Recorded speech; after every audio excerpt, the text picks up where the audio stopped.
And back we are with second half of these notes. For chapter 3, gross anatomy, we're going to talk first about this breakdown of the nervous system into its two major divisions, the central and the peripheral nervous system. To some extent, these kinds of subdivisions of the nervous system are a little bit artificial, right? It's one continuous whole system, right? But sometimes it's helpful for mainly for a learning perspective to see what the different functions of different parts are. And one way to do that is to start breaking things down into these subsystems. And that's what we're going to do here. So we can first define the central nervous system accordingly as the brain and spinal cord. The brain being the thing that we think of as doing most of the work of the nervous system, right? Which is itself divided into the cerebral cortex, which has 4 lobes, and there are different functions assigned with each of the 4 lobes, plus a variety of what are called subcortical structures. So if the cortex, right, is the cortical structure, subcortical structures are some parts of the brain that are beneath the cortex, right? Spinal cord extending from the brainstem down the back, of course. I'm describing it here as an interface between the brain and the rest, the peripheral parts of the nervous system, because that's kind of what it's doing. It is receiving input from the peripheral nervous system and relaying it up to the brainstem and into the brain. And meanwhile, the signals coming from the brain are first sent to the spine, which then relays it off into the rest of the nervous system. And the peripheral nervous system then is defined here as the somatic nervous system and the autonomic nervous system. Somatic refers to the body. So in that case here, the nerves of the body, right? Some nerves leave your spine, for example, and travel down your arm. And what they do is they receive the touch stimulation from the skin of your arm, relaying it back into the spine and up into the brain. Or of course, motor signals. When you want to move your arm, a signal from the brain travels down the spine and out that nerve, which then causes your muscles to contract. And so the sensory and motor stuff is the somatic nervous system. The autonomic nervous system, autonomic means you can think of it as automatic in a way, right? So involuntary stuff, regulating the organs, the cardiovascular system and the digestive system, for example. And let's break that down. I have that right here. So we're going to start first with the somatic nervous system. And so as I had described, it is divided into both sensory and motor. And those are actually 2 different parts, right? They're different nerves themselves, right? Sensory input is often referred to as afferents, whereas motor signals are referred to as efferents. You can think of that as the difference between affect and effect, right?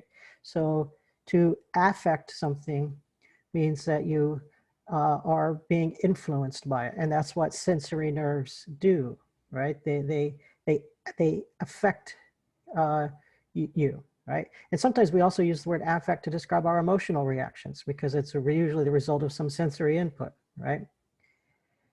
To effect means to cause, right? Cause and effect, right? And in this case, the idea is that's what the motor signal does, is it causes the body to move. So of course, sensory afference involves a signal that begins with sensory receptors themselves. So you can simply think about the 5 senses. We have the eyes, for example, and we actually have a whole chapter, I think that's chapter 5, right? That deals with sensation and perception because that is part of psychology. In fact, that's the part of psychology that is my particular area of expertise. My degree was in sensory psychology, is the official title of my doctoral area. And so in that case, you know, all of this stuff, we're going to talk about how the eyes work and the ears and all that stuff later. But the idea is the eyes are attached to the optic nerve, which then travels to the brain, right? The ears are attached to the auditory nerve, which also goes to the brain. The chemical senses of taste and smell. There are various facial nerves. The trigeminal is one of them, but there are various facial nerves that innervate the tongue and the olfactory epithelium, and that again gets relayed to the brain. And then, as I had described on the previous slide, your sense of touch, right? So we have receptors embedded in the skin that are called mechanoreceptors because when you touch something, it bends your skin and it deforms the skin and stretches, and all of that stretch and pressure on the skin causes activation of these receptors. It's called a mechanical activation because it's this physical mechanical stretching and bending of these neurons. And we call that our tactile sense, right? What you're doing with your fingers, right? When you touch things, that's tactile. But we should also emphasize here that there's a little more complexity in our sense of touch than just what's happening at our skin when you touch something. For example, we have another related sense called proprioception. Proprio means self, right? So we can think of that as the conjunction of the phrase self-perception, proprioception, self-perception. And we think of it as body position sense. So we have, for example, I've got a coffee cup here, right? And it's round, cylindrical, right? So when I wrap my hand around it, so you can kind of see here, right? Like that. My hand is constrained. I'll hold my hand up here. I take the cup out, but my hand is still constrained to hold a circular shape as I wrap my hand around the cup, right? And that's because, well, that's not because of the shape of the cup, but the point is I can feel that, right? I know when my hand is wrapping. And so part of my being able to perceive that the cup is in fact round is because of proprioception. It's not just the skin of my fingers touching the cup, but it's also my ability to perceive the shape of my hand grip. And that comes from the activation of receptors that are embedded in the muscles and tendons that control the hand, as well as the joints of the knuckles and the wrist. And I can get some information about the position of the joints as a result of all of that information. And now I know that based on the fact that I know the posture of my hand, I can tell you something about the shape of an object that I'm holding in my hand. And of course, as the muscles stretch, for example, if you're lifting something heavy, you feel the muscles strain a little more, right? And again, that results from the stretch receptors that are embedded in the muscles and the tendons that can tell you something about the weight of an object that you're holding. And that's more than just what's happening at the skin, right? And of course, as we move, a related sensation is called kinesthesis, perception of body movement. And in that case, again, it's using the same stretch receptors in the muscles and tendons, but it's focused more on the perception of movement of the body as opposed to the postures of the joints. So proprioception and kinesthesis are really kind of overlapping ideas. It's a little bit arbitrary to use one term to describe static postures and another one to describe movements, but that's what we do sometimes in psychology, is we arbitrarily break these things down like that. So we'll call these the somatosensory nerve fibers because they are sensory nerve fibers coming from the body. That's what somato means, right? Mostly these sensory nerves go to the spine, which then relays them up to the brain, except the facial nerves, right? So the stuff like in the head, that goes to the brainstem, right? The trigeminal nerve and all that kind of stuff. So there's kind of bypasses. There's no reason for the nerves of the head to go down into the spine and then back up into the brain, right? Then we have the motor nerves, right? So now these are the signals that are descending from the brain. So we have a part of the brain, we'll talk about it later, called the motor cortex, which is involved in the control of our movements and organizing and planning our body movements. Some subcortical structures are also involved. It's pretty complicated, but we're not going to get too worried about all of that. The cerebellum, for example, and something called the basal ganglia. But all of that signal from the brain then makes it down into the spine, which is then sent to the motor nerves, which then directly synapse onto muscle fibers. So there's a synapse actually from a motor nerve onto muscle fibers. And that causes the muscle fibers to contract. And that, of course, causes your muscles to contract, and that's how you move your arms. Of course, it also can cause tendons to contract as well. That's why we have, for example, tendon reflexes, like the knee-jerk reflex, right? That's actually not a motor signal descending from the brain. It's actually an example of a typical reflex like that. When the doctor taps your knee with the hammer, what's going on there is that tap on the knee activates a sensory neuron, which sends an axon all the way up your leg to the spine. That's just one neuron, actually. It's got a long axon that travels the whole length of your thigh. And it directly synapses onto a motor neuron in the spine. And from there, that motor neuron's axon travels back down the thigh and causes the leg to kick and jerk, right? So that's a simple sensory motor reflex circuit. And those kinds of reflex circuits obviously can be used to test reflexes, but the whole point of why we have reflexes is that they play a role in the control of our movement as well. So sometimes our coordination and our movement is not always the complete result of direct control by the brain, but sometimes it's more peripheral kind of operation as the muscles just kind of do their own thing, regulated by sensory input at the level of spinal control and not from the brain. That's probably more detail than you really should worry about. The other main division of the peripheral nervous system that I mentioned was the autonomic nervous system, the automatic involuntary stuff, right? Obviously, a lot of the voluntary motor stuff, right? That's on the somatic side. But here, we talk about most of the nervous system is also controlling our internal organs, right? So it's further subdivided into the parasympathetic and sympathetic nervous systems.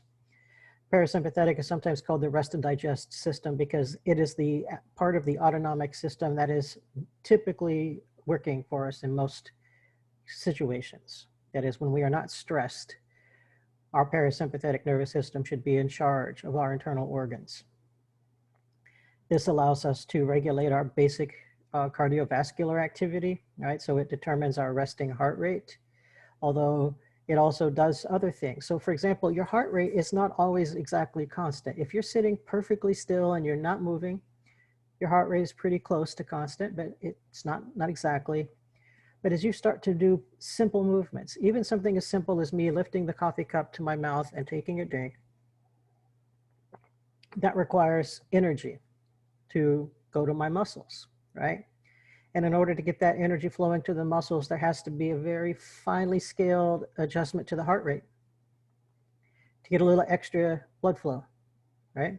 And so for all of these small little variations in our movement, the heart is continuously adjusting the heart rate and to ensure that we have the appropriate degree of energy flowing throughout the body, right? And the parasympathetic nervous system is in charge of that. So it's actually quite a complex system. If you just kind of imagine it for a second, how how does the cardiovascular system know when the body's activity levels have increased just a little bit or increased a little bit more, and therefore has to continuously regulate cardiovascular output to support that activity? That's because of the parasympathetic nervous system. Parasympathetic nervous system is receiving input from these body systems, right? It's using even proprioception and kinesthesis can inform the parasympathetic nervous system, hey, the muscles are moving, the muscles are working, the muscles are doing things, and the parasympathetic nervous system will automatically activate the heart rate to increase the activity a little bit, and it manages the ebbs and flows of our cardiovascular output. But of course, it's also worth pointing out that all of this body stuff that they have going on, all of the cells of our body require energy. And of course, that's what the cardiovascular system's doing, is transporting that energy. But where does that energy come from? It comes from the food that we eat. It comes from calories in the food that we eat. And we have to extract that energy from the food that we eat. That's the role of digestion. And so, of course, the parasympathetic nervous system is going to regulate our digestion. It regulates things such as the transit time, right, of peristalsis of the esophagus down through the stomach and then through the small and large intestines, and the production of all of the hormones that are involved in controlling digestion and regulating things such as our feelings of hunger when we are hungry, and of course, if we're full, feelings of satiety, right, which causes us to either eat or to not eat or to stop eating when we feel full. Right? And in turn, what that's doing is that it's regulating things like blood sugar levels, because glucose flowing through the blood is what provides energy for the cells of the body, gets converted to ATP, review your basic biology for all of that, until of course there's too much blood sugar, in which case it needs to be stored as body fat, right? And so it can be stored as triglycerides in the liver or as body fat, causing us to gain weight. And again, that's the function of the parasympathetic nervous system, to manage all of that energy storage and the accessibility of energy to the cells of the body, right? We don't want it to drop too low, for example. And if the blood sugar levels start to drop too low, then it starts converting body fat back into blood sugar so that we can, our bodies can use it. And if that starts to run low, it's going to cause us to feel really hungry. And then we're going to eat to restore that, right? So the parasympathetic is literally now the rest and digest. It allows us to digest and to live and to stay alive.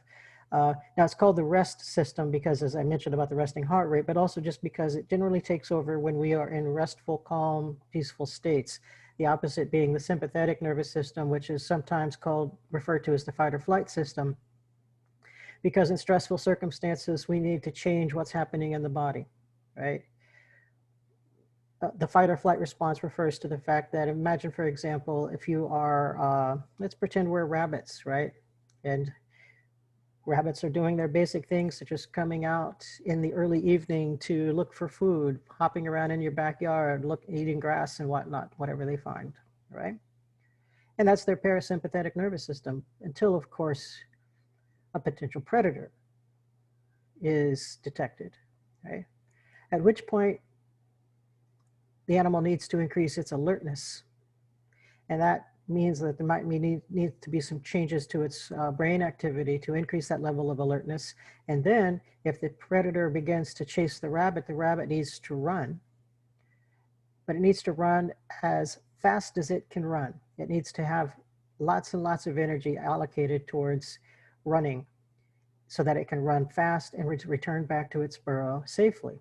That's the flight part of the fight or flight response.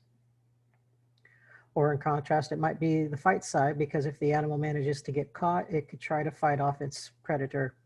And of course, it needs to fight as fiercely as it can, right? Kicking its hind legs, and rabbits have some sharp claws and they can bite and so forth. So it could try to fight off the predator as fiercely as it can.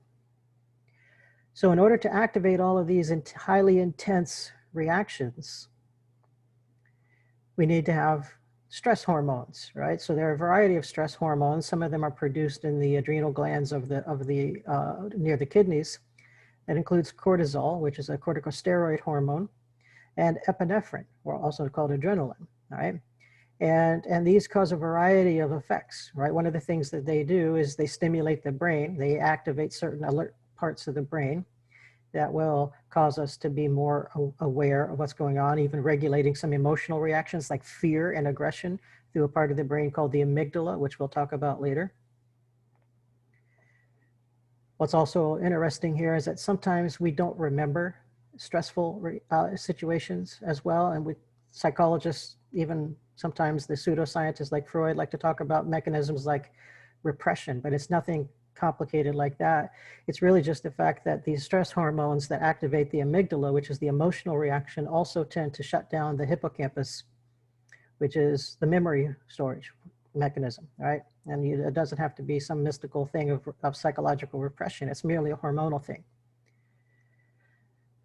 But anyway, what these stress hormones also do, besides stimulating the brain for alertness and emotional reactions, is that they increase cardiovascular output tremendously, right? Get the heart beating super fast, increasing beats per minute and blood pressure, maximizing cardiovascular output.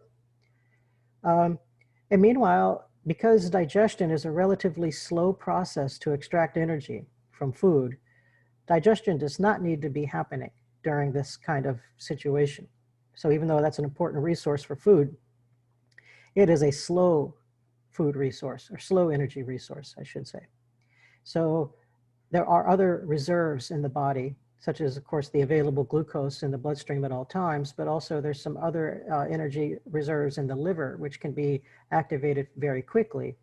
And all of that stuff is what needs to be activated. So all of the unnecessary stuff like digestion, that's not important during the fight or flight response. So it's basically about diverting all resources towards the immediate concern, the fight and flight, right? And that's what the sympathetic nervous system does. But of course, as we can see here, well, not see here, but because I don't have the detail there, but you think about this, this is a response that is actually a little bit damaging to the body, right? This extreme activity of the cardiovascular system and the inhibition of the digestive system, as well as the activation of some parts of the brain and the deactivation of other parts of the brain. And one of the things that we might think about here is imagining what the effects of chronic stress are on humans, right? The fight or flight response is something that's meant to only be activated in emergencies every now and then, just for a few minutes until the emergency is over. But for people who are stressed chronically, that means that the sympathetic nervous system is being chronically activated, and we have chronically elevated levels of cortisol and epinephrine in our bloodstream, which then causes cardiovascular damage. And stress can cause people to have heart problems, heart disease, or strokes. It can cause people to have digestive problems like irritable bowel syndrome.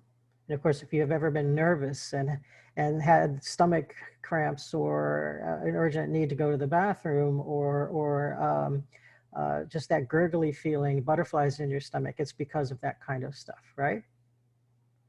And of course, it also disrupts your metabolism because it disrupts your digestion, and people who are chronically stressed can gain weight. And also can have psychological memory problems, cognitive problems, because again, it's chronically affecting the brain. It can cause chronic memory problems, all kinds of negative health effects of long-term stress as a result of these hormones. Now we're going to move on to talking about the brain and the central nervous system instead of the peripheral nervous system. So a few things we'll talk about here. One is that pretty much all of the brain is defined by its lateralization. Right? That means that it's divided into two halves, two hemispheres, right? Obviously, the cortex itself has a left side and a right side, but it's important to realize that even the subcortical structures have a left and right half or hemisphere as well. Though there is a connection between the two sides of the brain, that's the corpus callosum. It's a bundle of nerve fibers that interconnects the left and right hemispheres of the cortex and allows for communication there. We're going to also further subdivide the brain into three components. I have listed here two of them, the hindbrain and the midbrain. We will also need to talk about the forebrain, which is a later slide. So the hindbrain, as I have described it here, the most primitive part, contains the brain stem, which is primarily involved in, as I've labeled it here, the life support, the two components of that being the medulla or medulla oblongata and the pons. So as you might imagine, the brainstem and all of that life support stuff is part of the autonomic nervous system, right? It's part of the brain, but it's regulating and controlling ultimately the autonomic nervous system. Also in the hindbrain, though, we'll find the cerebellum, right? And the cerebellum is involved in a lot of stuff, really, but I've described it here as timing and coordination of our movements, our motor movements, right? And skilled movements. So when I say smooth movements, think about the fact that when you reach out for an object and pick it up, think about the pathway that your hand is following in space. And it's almost always a straight line, though it's not a perfect straight line, but it comes pretty close. But you don't move in these wide-ranging circular movements to get where you're going, right? To get your hand to reach out and pick something up. You tend to find the most efficient path to get your hand there. And there's not a lot of extra tremor and jerkiness to your movements, right? And a lot of that is because of the cerebellum. What it's doing is it's actually thinking about when you reach out to pick something up, think about how many different joints are involved. Your shoulder is involved, your elbow is involved, your hands and your fingers are involved. There's a lot of different joints and a lot of different muscles that all have to be working together all at the same time. And that means the contractions of all those muscles have to be timed just right? And that's where the cerebellum comes in, is it ensures that the muscle contractions all occur in the right order and at the right time. The plan to perform the movement is coming from the higher levels of the brain, but the cerebellum does kind of the fine tuning of it to make sure it works smoothly and skillfully. So whereas the brainstem medulla pons stuff is regulating the autonomic system, the cerebellum is clearly then more closely attached to the somatic peripheral nervous system, right? Now, a little bit higher up in the brain is the midbrain. And this is primarily just a sensory and motor relay area called the reticular formation. So as I've described it here, it's a relay station for incoming sensory signals. So we know already that the sensory signals are coming in either from the facial nerves, which go directly to the reticular formation, or into the spine, which then travel up the spine into the brainstem and then up into the reticular formation, at which point the reticular formation will route that activity into the brain. And of course, it's important then for ensuring that the brain is ready to receive that input. So it's arousing and waking up the brain. In fact, the reticular formation plays an important role in our sleep, because oftentimes when we are asleep, the reticular formation is blocking sensory signals from making it to the brain, which is why you don't hear sounds from the world when you're asleep, right? Because it's not making it into the brain. The reticular formation is blocking it. Unless, of course, it's a really loud sound, right? So that the reticular formation essentially would have some sort of a threshold or a limit that says, okay, for quiet sounds, I'm not going to let you hear that, which will allow you to stay asleep. But if it's a really loud sound, maybe you should wake up for that. Let's check out what that is. So of course, it will then arouse the brain and let that signal through so that you can hear it. So it plays an important role in waking us up. We'll talk a little bit more about that in the next chapter when we talk about consciousness and sleeping and waking. Anything that causes the reticular formation to not do its job correctly, a tumor or something, would play a factor in our ability to wake up. Because sometimes people who are in a coma, for example, something could be going on there. Not always, but sometimes. Here's a picture that just shows these structures, so we can kind of visualize here in this cross-sectional view of the brain. In blue is the hindbrain. So we see the spine coming up, and we see the brain stem here. We've got the medulla, and above that, this more enlarged, rounded part called the pons. And then behind that, this wrinkly structure in blue here is the cerebellum. As you can see, they're a little bit separated, so it makes some sense that one of these, the cerebellum, is doing something a little bit different. It's connected then to the somatic nervous system, controlling some of the motor stuff, whereas this is the autonomic side of things. And then above that, when that sensory input's coming in, is the midbrain, reticular formation. Not very big, right? Just that little segment. But then as we move on up, we're going to talk about the forebrain. The forebrain being everything above the midbrain in terms of not just anatomically above, but also, of course, kind of functionally above, meaning it does things that are a little more complex. So we have, what's really obvious to see here is the cerebral cortex itself, the wrinkled structure that we normally think of as the brain. That's the cerebral cortex. But down below it, this is kind of like a see-through diagram, so you can see some things that would normally be hidden, that are buried deep inside the center of the brain. This purple structure is the corpus callosum that connects the left and right cortex, halves of the cortex together. In red here is this bulbous thing called the thalamus, and just below it in blue is the hypothalamus. That's relatively easy to understand because the prefix hypo means below. So of course it means below the thalamus, right? It was the hypothalamus. Also might be worth pointing out here is below the hypothalamus is this little dangly bit here is the pituitary gland, which plays an important role in the production of a lot of hormones. And so of course, when we look at this and we think, oh look, we've got the brain stem, the medulla, the pons, the midbrain, the hypothalamus, the pituitary, all of that stuff is probably pretty important to work together, right? Because of course, a lot of these sensory inputs that affect the brainstem that might then need to cause us to do things like produce cortisol and epinephrine during a fight or flight response, or to produce other hormones that are important for the rest and digest parasympathetic response. That signal will travel up here and into the hypothalamus and then to the pituitary, and it's the pituitary as the master gland of the endocrine system that will trigger the fight or flight response, that will trigger the adrenal glands to produce epinephrine and cortisol, or will trigger some of our other glands in our body to produce their particular hormones. So there's a little bit more going on there than meets the eye, right? But you can see how the brainstem will interact with the forebrain to then cause a lot of these particular body responses. Hypothalamus, as we will see later, is also crucially involved in regulating our feelings of hunger and satiety. So all of our eating and drinking behaviors regulated through the hypothalamus. We'll have a chapter on motivational behaviors.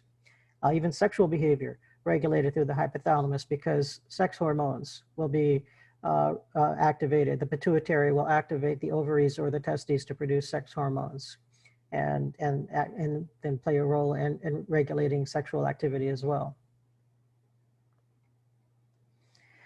So let's take a look at some of the structures of the forebrain, think about what they do. Hypothalamus, thalamus, got those listed, corpus callosum, again, the connecting bundle of nerves between the left and right hemispheres of the cortex. We mentioned the cerebral cortex, but also listed here that you didn't see in that picture is something called the limbic system. And the limbic system is really a collection of many different things. And I had mentioned some of them earlier when we talked about the fight or flight response, the amygdala, which plays a role in our emotional responses, as well as the hippocampus, which plays a role in storing and creating memories. So let's first talk about the hypothalamus. As I have already described, it is connected to the pituitary gland, which is the master gland of the endocrine system, and therefore regulates the activity of the entire endocrine system. And one thing that we probably want to think of here is that it might be correct, and some people have suggested this, is to think of the brain as a gland itself. And that it, as a gland, it is part of the endocrine system, right? And it's kind of the master of that, in the sense that the pituitary is the means by which the brain regulates and controls the rest of the endocrine system. In fact, some of the neurotransmitters, well, I should say perhaps all of the neurotransmitters that we have briefly covered in the first half of this recording, are basically hormones, right?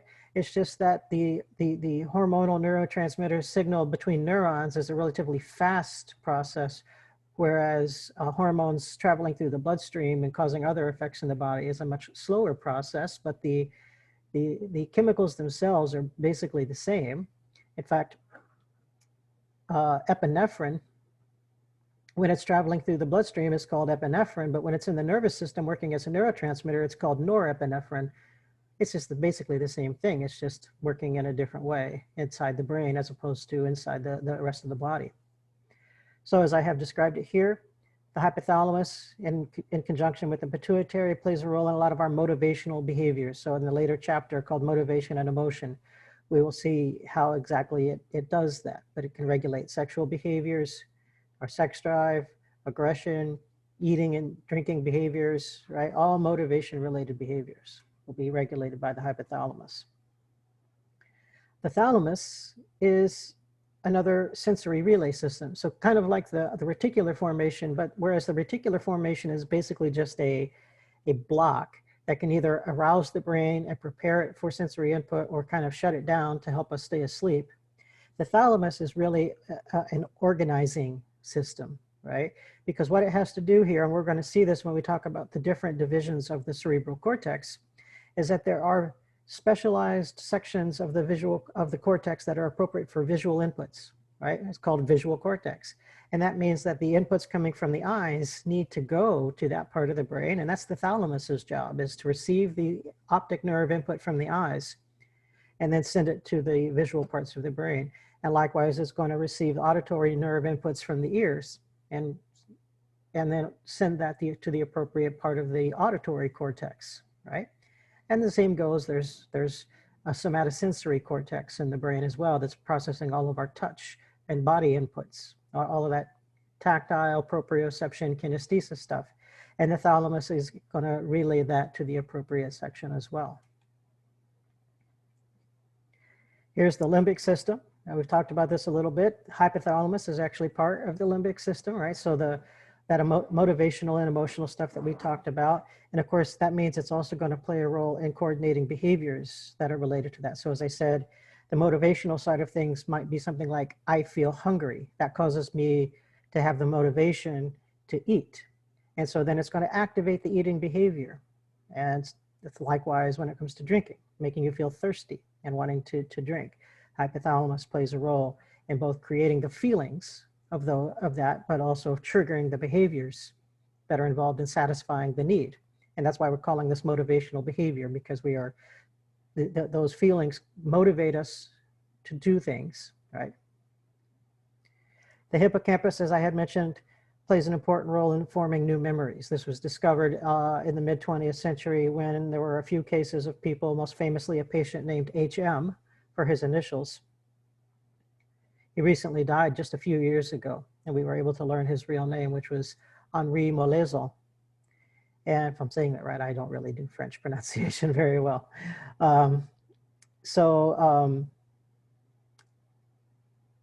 so what HM was had a surgery to treat epilepsy, and it was called a temporal lobectomy, where they were removing part of the temporal lobe, which we'll talk about in a minute, where his seizures were originating as a way of treating the epilepsy. And they ended up removing his hippocampus along with the temporal lobe. And what they discovered, quite unfortunately, after the surgery was that HM could no longer create new memories. So HM could still remember most of his life before the surgery. So the old memories were still intact, but he couldn't create new memories. If you've ever seen movies like Memento, for example, that's an example of the kind of memory. It's sometimes described as short-term memory loss, but that's not really a good way to describe it. It's really a misnomer, because short-term memory is something else entirely. This is involving long-term memories, but it's not the kind of stereotypical amnesia where someone just forgets their whole past and they're like, who am I? What's my name? Who are you? I don't know, you know. But rather it's just the idea that they can't create the new long-term memories. The old long-term memories are still intact, but they can't make new ones. 50 First Dates, Adam Sandler and Drew Barrymore, right? That's another kind of obviously highly fictionalized comedic version, but that's the idea. Old memories fine, new memories not going to be made.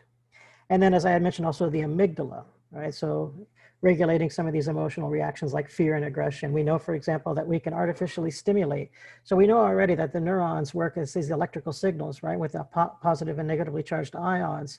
So we can actually also artificially stimulate neurons by inserting microelectrodes into them, which will then trigger that voltage change directly inside the neuron, and we can cause them to become active and through our own kind of experimental manipulations. If you do this, for example, in some animals, you can trigger and directly activate an aggressive reaction in them. For example, if you do this with dogs, they will snarl and bare their fangs you know, as a result of that. So it seems to show that, okay, if we directly activate the amygdala through this electrical stimulation, the dog, you know, is suddenly acting aggressive. So it would seem to suggest that under normal circumstances, when a dog acts aggressively, it's because of the activity of their amygdala. That's our conclusion from doing that kind of work, right?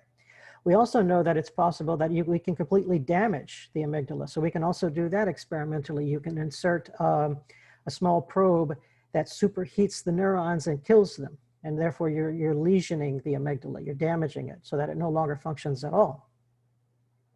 And what you'll find is that animals with damage to the amygdala now show no fear. They've done this with monkeys, for example.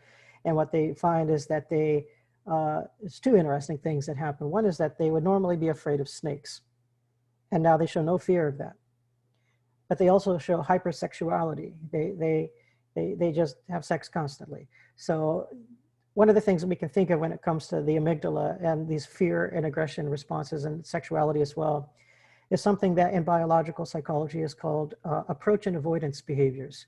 So approach means I'm going to approach this thing, it's a safe stimulus, or avoidance means I'm staying away. And you can think about that in predator-prey relationships.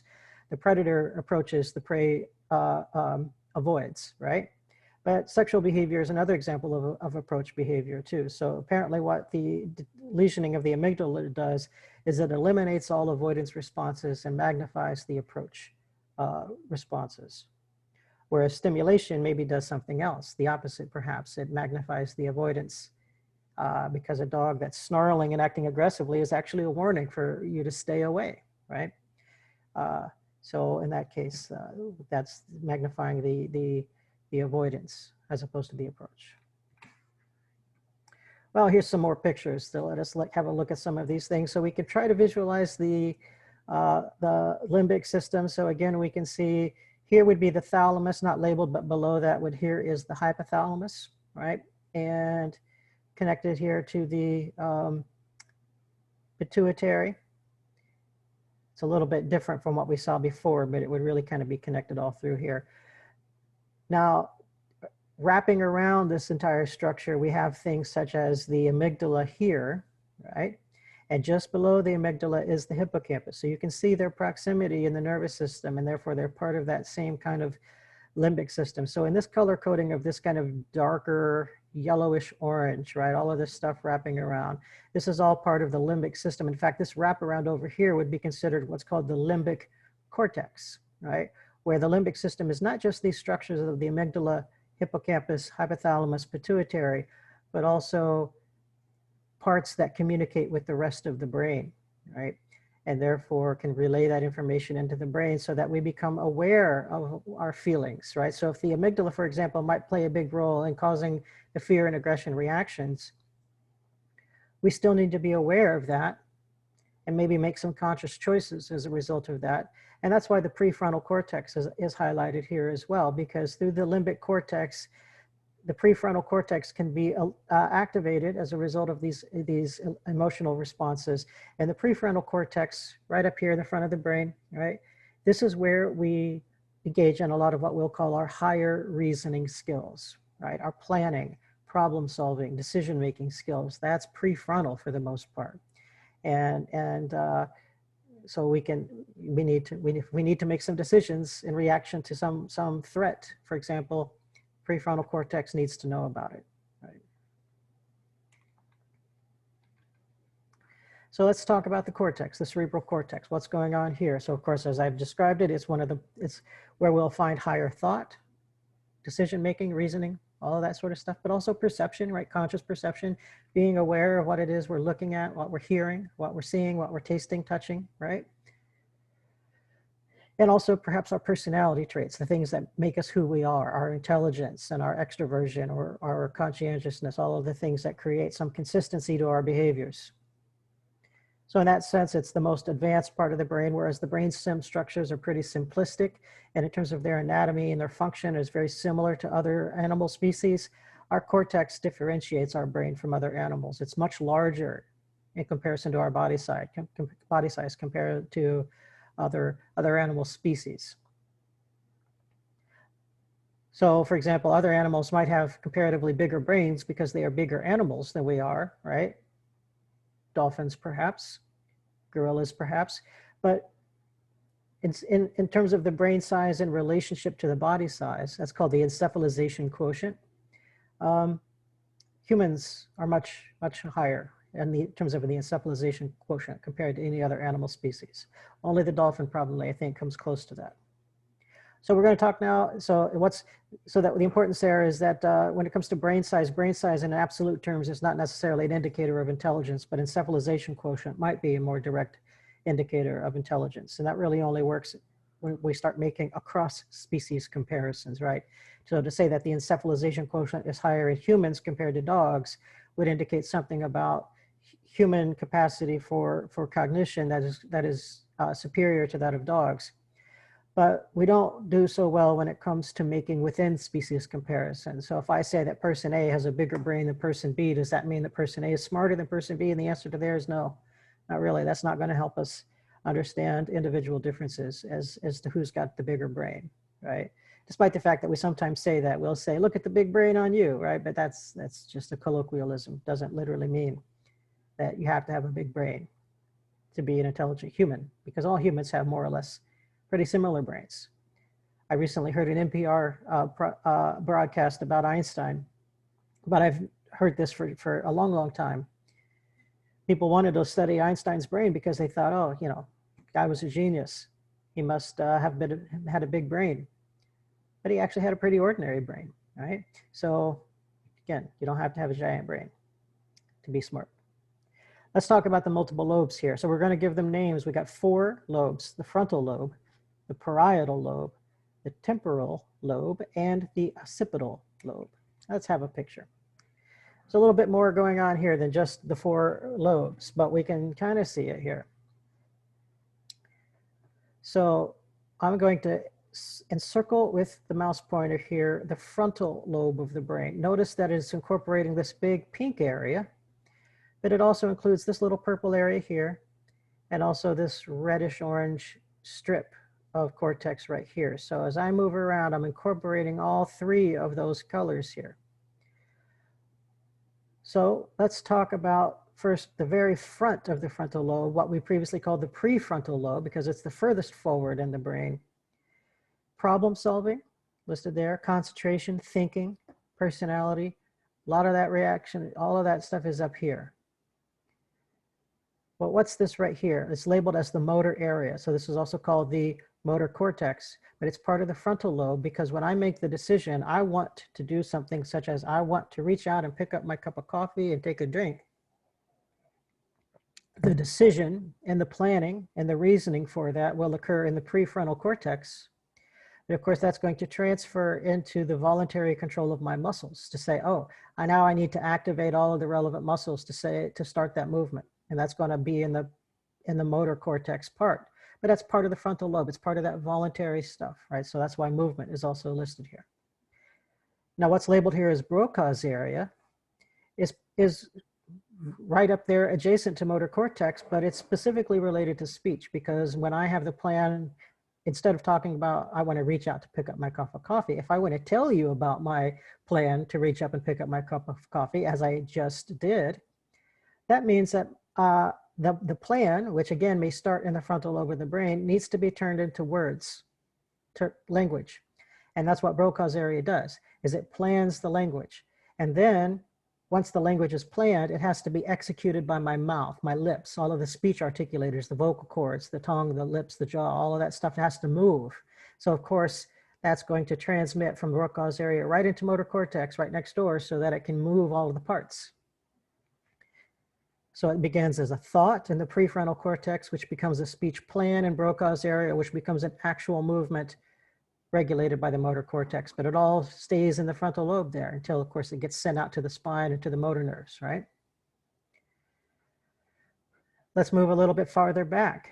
So there's this big division here, and then we go behind that to the parietal lobe, which is all highlighted in this blue color, right? It's a little bit more of just one thing here. So we call this, this is where we have the sensory area, which is interesting because it's just right next to the motor area, even though it's in a different lobe of the brain, right? But what's curious is that the motor area of the brain, the motor cortex, is actually organized based on the anatomical structure of the body. So there's a section of the motor cortex that controls your arms and one that controls your legs.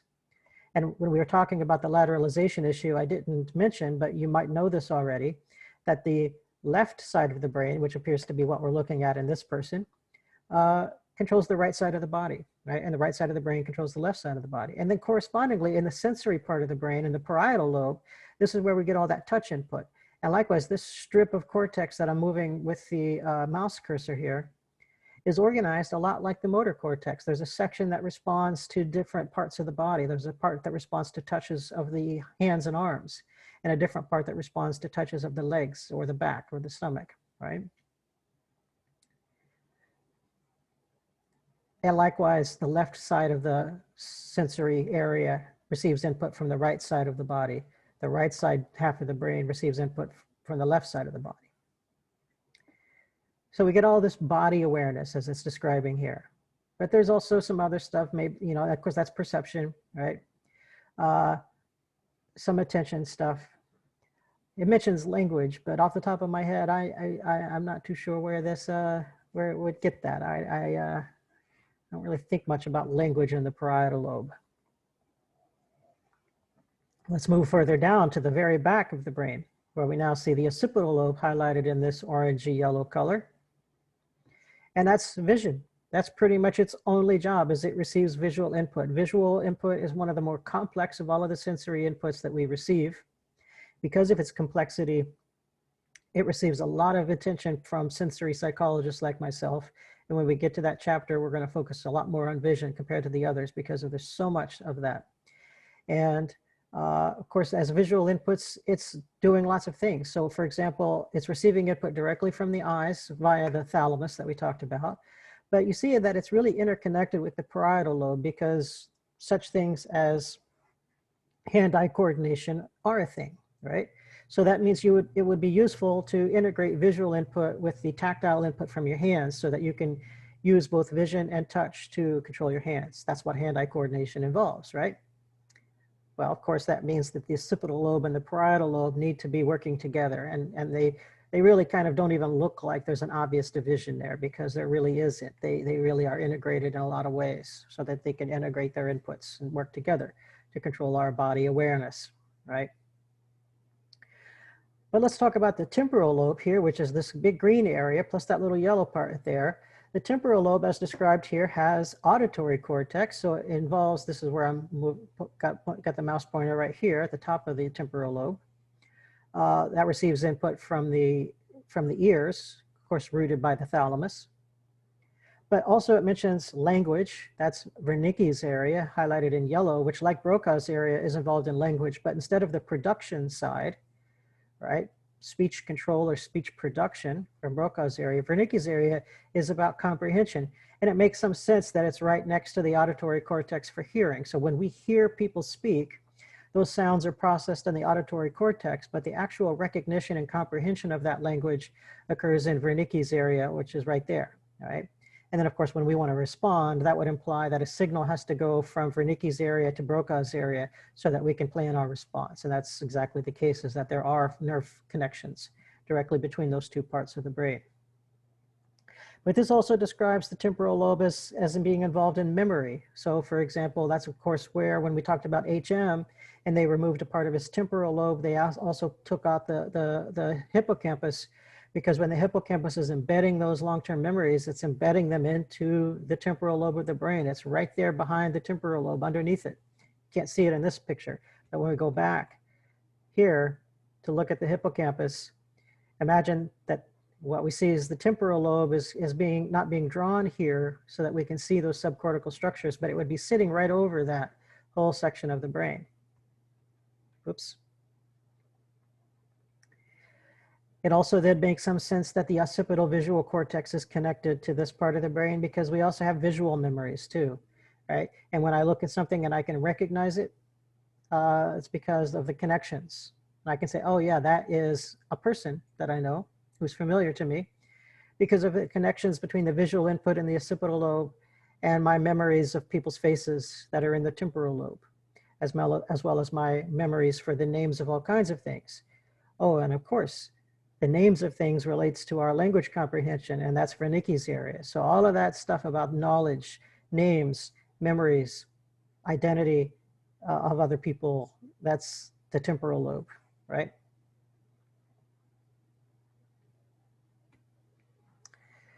This is a little bit redundant, but it's just providing all of that information all written out for you. The frontal lobe, as we mentioned, attention, being able to direct your attention, pay attention, and focus your attention on something for a long period of time. What we call executive planning, executive functioning, right? Where's my sense of agency, the thing that controls me, what I'm doing, what I'm paying attention to, what I'm thinking about right now, which we call short-term memory or working memory. All of that higher thought, that's happening there in the frontal lobe, as well as I had said, the motor areas that control the various parts of the body, as well as that cross-lateralization, where the right side motor cortex, that's what I'm pointing to here in my video, controls my left hand, right? And likewise, left side motor cortex controls my right hand. I don't know if my video is reversed for you or not, so depends on what my webcam is doing here. And I had mentioned what Brokaw's area does too. Temporal lobe, again, this is summarizing what was already on that picture. So again, we've got the auditory cortex that processes all of the sounds that we hear, as well as adjacent Wernicke's area for the speech. As I mentioned, recognizing people, perception of human faces, and object recognition, naming things, and all of those long-term memories. Parietal lobe contains what we call the somatosensory cortex, right? All of the touch inputs from the body, all of the proprioception and kinesthetic inputs from the body, and then integrates that with vision so that we get our hand-eye coordination and basically all of our perceptually governed movements, because that's what we do with our movements, right? When we move, it's not just completely involuntary all the time. We are guiding our movements using visual control or even proprioceptive control. You can feel your movements when they happen, and you modify them accordingly if they don't feel right or if they don't look right. It's also worth noting that we can do some spatial reasoning associated with the parietal lobe of the brain, right? So that makes some sense, because if I'm navigating my environment and I need to have some spatial knowledge of where I am in relation to other things, that will be visual, but it's also related to the body and control of the body. So all of that spatial ability is likely mostly involving the parietal lobe of the brain. and even what we think of as mental rotation tasks, right? So if you've ever taken these kinds of tests where you're looking at these weird three-dimensional shapes, or it's really a drawing of a three-dimensional shape, and you have to kind of imagine it as a three-dimensional object, despite the fact that you're looking at just a two-dimensional drawing. And you have to think about its 3D shape and mentally rotate it to see if it's the same or different as another drawn shape. That's a mental rotation task, right? You have to create this mental representation of the three-dimensional object and then try to rotate it in your mind, right? And that involves the parietal lobe because it's visual, but it's also got the movement involved in it. As I had mentioned, the motor cortex, which is highlighted here as this pink strip at the back of the frontal lobe, as well as the sensory or somatosensory cortex, which is the green strip, which is part of the parietal lobe. These actually are organized with respect to the body's organization and anatomy, and they mirror each other a little bit, right? So as we can see here, if we isolate the motor strip, we've got the legs, right? The toes, ankle, knee, trunk, and then we get the arms and the fingers, right? And that's similar to the sensory area, but whereas this is the motor cortex that controls the movement of these body parts, this is the sensory input that controls our sense of touch from those body parts, right? One thing to also note here is that the size of the parts of the body here are not proportional, right? So the amount of cortex that's dedicated to different body parts is in relation to their dexterity in the case of motor areas, or their sensitivity in the case of touch. So for example, the places of our body that are the most dexterous would be our fingers.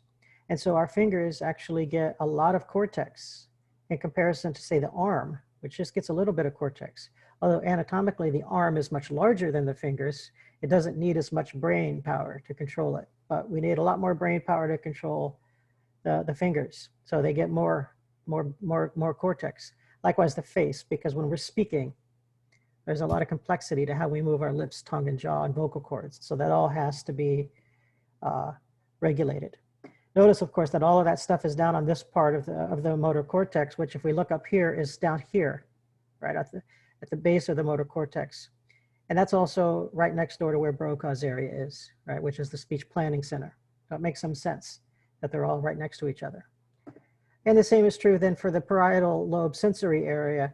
The amount of cortex dedicated to them is related to areas where we're more sensitive, like our lips and our face is very sensitive to touch. So that gets a lot of cortex. And the tongue, of course, gets a lot of cortex, right? Here's a little bit of a breakdown so we can visualize what's going on with the visual input to the occipital lobe, although it's going into a bit more detail than you might care about and might need to worry about. But we have the eyeballs up here, right? There's an auditory nerve that comes out of the back of your eye. It travels back to the subcortical structure. Remember, it's called the thalamus, right? But the thalamus is actually divided into little sections because there's a visual root part of the thalamus and there's an auditory part to the thalamus and a tactile touch part to the thalamus. The visual part is called the lateral geniculate nucleus, or LGN for short, because we don't want to say that more than a couple times. So from the LGN, so the visual input from the auditory nerve, optic nerve, sorry, is going to go to the LGN, which then has a big bundle of nerve fibers that relays on back to the occipital lobe of the brain. And the first place it goes is a part of the occipital lobe called V1. The V here refers to vision, and it's called V1, also called primary visual cortex, because it's the first place to receive visual signals, which then goes to V2, which, as you might guess, is the second place where the visual signal is processed, and then it on goes to V3, which of course is the third place where the visual signal goes as it kind of spreads out from there, right? In fact, there's also a V4 and a V5, and there's quite a bit more complexity with little subparts to each one of these, but we're going to keep it simple there. But as you can see, though, of course, ultimately the occipital cortex here is going to then integrate with parietal information as well. And of course, it can also send a signal to the inferior temporal cortex, which is the lower part of the temporal lobe over here, which is where those visual memories are kept, recognizing faces like I had talked about. How do we know all this stuff? Well, partly we have to do things to the brain to see what's going on in there. And I talked about some different examples of that earlier, such as we can artificially electrically stimulate parts of the brain and see what happens. And that can tell us what that part of the brain is involved with, like when we stimulate the amygdalas in dogs.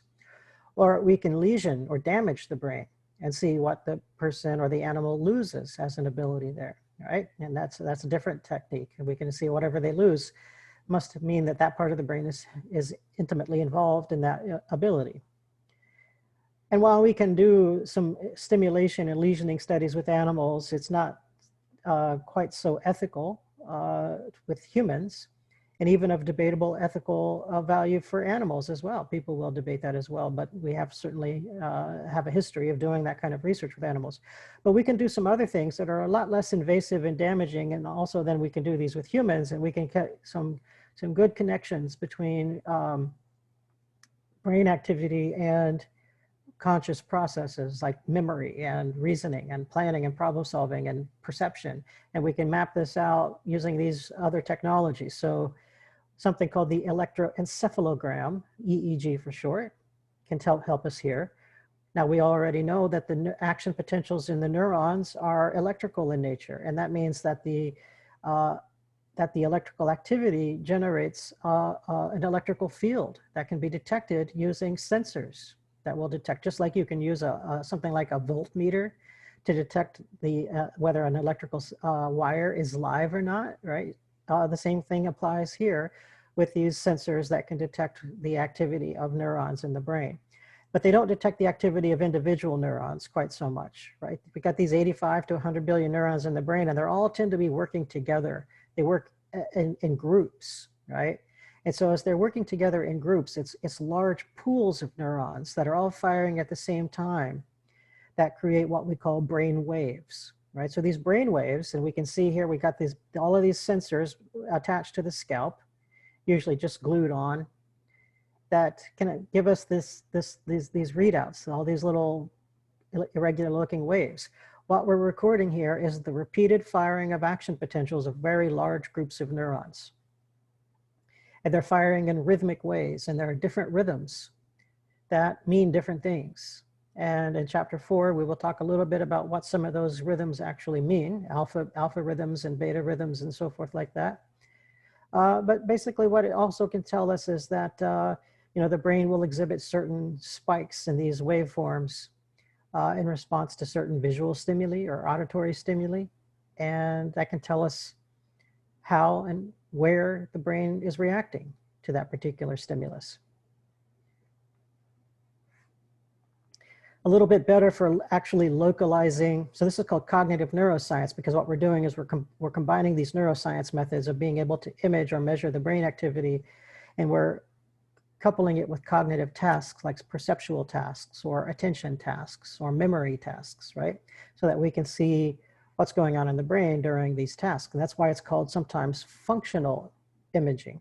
So MRI, magnetic resonance imaging, is really just a structural, by itself is really just a structural image, right? And what I mean by that is it can give us a picture of the brain's structure. It can tell us, for example, if there is some abnormality in the structure of the brain. If you have an injury to your knee, for example, you can get an MRI on the knee, and that's just going to reveal structural damage to the tendons or ligaments of your knee, right? But fMRI, you put the little F in front for functional MRI, what that's going to do is it's going to give us more of a live picture of the brain during a task. So we put people at an MRI tube, and we ask them to look at pictures, or we ask them to engage in some sort of a cognitive task, whether it's an attention task, a memory task, a perceptual task. And we can see where the blood is flowing to the brain. How do we do that? Well, MRI involves being in this tube that involves a great big magnet, and it passes magnetic fields through the body, and where the body tissues interrupt those magnetic fields, we can get the picture. But what we can also do is that we can take advantage of the fact that there's iron in your blood. And the iron, of course, responds to the magnetic fields, and it becomes magnetized, and it all lines up to the magnetic field. And so we can detect the flow of iron because we can detect the flow of blood through the brain. Wherever the most iron is where the most oxygenated blood is, because iron plays a role in binding oxygen to the red blood cells. And so we can detect where the oxygenated blood is in the brain. And from there, what we can do is we can create these things that are called heat maps, right? Because the idea is that we just code using colors. The red and the orange is associated with hot, whereas the blue is associated with cool. And the idea is that wherever we find the most blood flow, we're going to color code that in these graphs with the red and the orange colors. And then wherever we find decreases in blood flow, we'll color code that with blue. So we can see patterns of excitation in the brain here, because that's where the red colors and the orange colors are. We can also see patterns of inhibition, and that's where the bluer colors are. These are changes from our baseline, right? Increases and decreases in blood flow during a particular task. And that tells us what's going on in the brain in response to that task and where it's going on in the brain. Another way of imaging the brain is a much newer technology called diffusion tensor imaging. And this is also similar to MRI in terms of the technology used, but this actually is now capable of detecting the interconnectiveness of the brain, right? How are all these neurons interconnected to each other? We can measure the axons that can interconnect different parts of the brain, and we can see how, for example, the occipital lobe connecting through the thalamus is also interconnected to the frontal lobe and to the parietal lobe in the frontal lobe here, right? And the temporal lobe too, and all of these interconnections and all of this different stuff, different layers of connections between different parts of the brain or subcortical structures in parts of the brain or you know, the thalamus and the limbic cortex and all of the interconnections here. Here's the eye, the you know, auditory inputs and the hypothalamus pituitary inputs and the brainstem inputs and the cerebellum inputs and all of that stuff, right? All of those, these are all axons that we're kind of seeing connecting different parts of the brain with each other. This is useful because this helps us study certain things, like if someone has some decline in cognitive function, maybe as a result of aging, and we know that there are some declines when we age when it comes to cognitive abilities, we might be able to see that there are reductions in the connectivity of the frontal lobe of the brain, decline in all of these, the integrity of all of these nerve paths as a function of aging. Here's another one that is another popular newer technique. So it's called functional near infrared spectroscopy. And the functional part again means that we're gonna do the brain imaging while people are engaged in a task. And we're gonna see what parts of the brain become active. But as opposed to doing this MRI thing, which is quite problematic because when you're in an MRI tube, you're not really allowed to move very much. And that makes the whole task not very natural. So if we want to be able to let people move around a little bit, we can do this thing where, again, we put this little cap on with all the sensors on it, which looks a little bit like the EEG we had up earlier, right? But this is not measuring electrical potentials in the neurons, but rather what this does is there's two different things on this cap. There is first an infrared emitting diode. So what it does is it actually emits and sends infrared light into the skull. The infrared light passes through the skull and it passes through some of the outer layers of the brain and it makes it into this just a few centimeters into the brain. And from there, what's going to happen is it will come into contact with the blood, right, which is red. And that red blood will reflect this infrared light or near infrared light, right? So that reflected near infrared light is going to then come back out of the skull. And there, in addition to the infrared light emitting diodes in this cap, are also now infrared light sensors that will detect the reflected light. And so any part of the brain that's highly active during a task is going to reflect more of this near infrared light than other parts. And so again, we can detect changes in blood flow, though it's not nearly as precise as MRI, and it doesn't go deeper into the brain like MRI does. It only gives us a little bit of the outer cortex. But in many cognitive tasks, that's all we care about is what's going on in the outer cortex, because that's where we're going to get a lot of, it's really good for prefrontal imaging. You can just wear a strip of light sensors around the forehead, and that's going to give you some measures of blood flow changes right there in that part of the brain, which could tell you, for example, if someone is highly engaged in an attention task, for example. So all these are various ways that we can just record brain activation during various tasks. And that's going to wrap it up for our chapter 3. As always, let me know if you